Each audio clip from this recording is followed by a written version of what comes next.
Ni. Uh. Uh. Uh.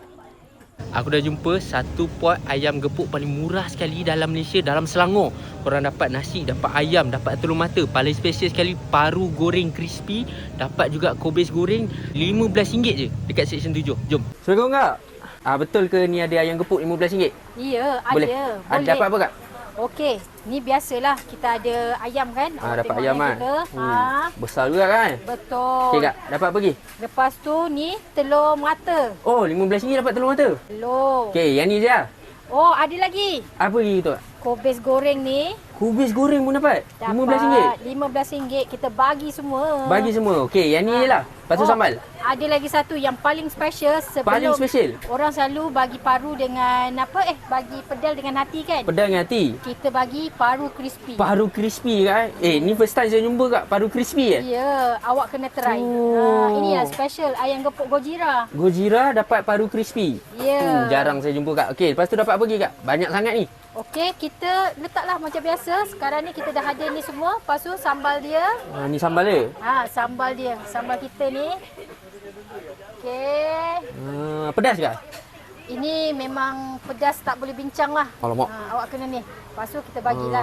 Pedas tak boleh bincang Ayam gepuk Gojira. Bismillah.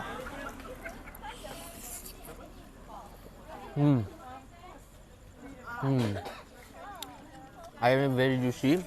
RM15 korang dapat juga sekali dengan paru.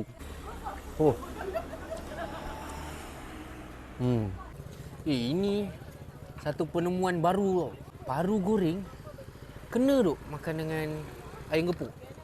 Bismillah. Kat sini pun RM15 korang boleh dapat ni Maggi ayam gepuk. Tu.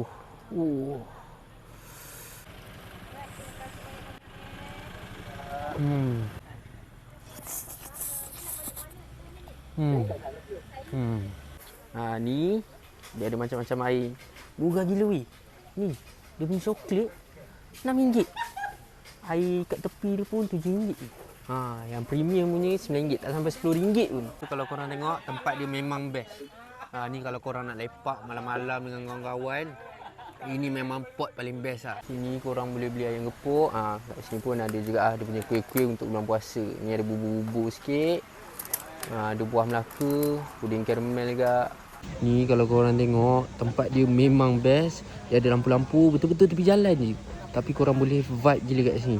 Dia macam ala-ala korang masuk dekat tepi hutan. Memang best.